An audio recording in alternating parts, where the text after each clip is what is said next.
Kung meron kang anak na nag-aaral na estudyante, be proud.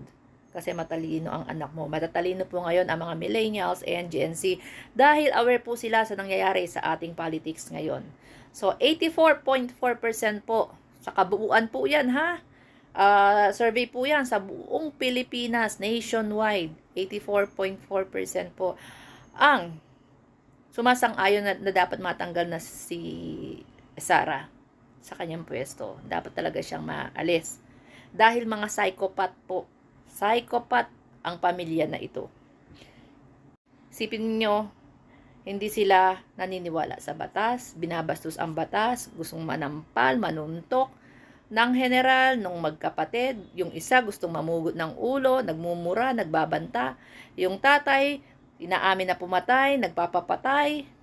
Yung anak nagmumura, tapos biglang babawiin, sasabihin, nag-hire ng assassin, tapos biglang sasabihin, hindi niya daw sinabi yun, pero nagkalat sa social media yung kanyang live.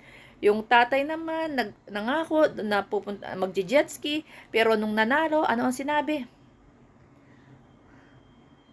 Mga siraulo lang daw ang naniwala sa kanya, nasasakay siya ng jet ski. So, masama ang loob ng mga mangingisda natin na ipaglalaban niya ang West Philippine Sea. So, lahat yung mga joke niya is, wala.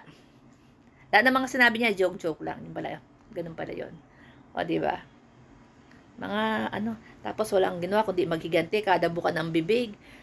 Lahat po ng masasamang salita lumalabas sa kanila. Nung sila ang nasa administrasyon, yung panahon nila, walang nanggulo sa kanila.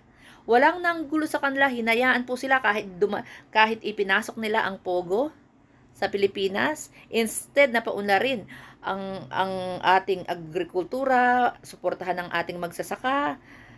Ang ginawa nila, ang mag-aahon daw sa kahirapan ay ang pogo.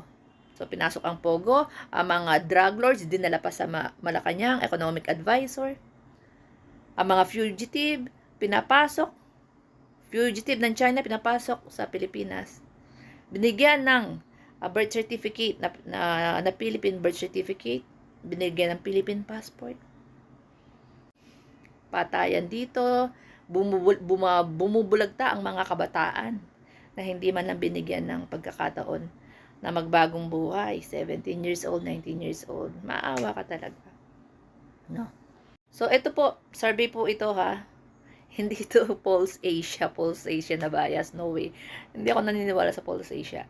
Kung ikaw ay may anak kang estudyante, be proud. Be proud kasi matatalino po ang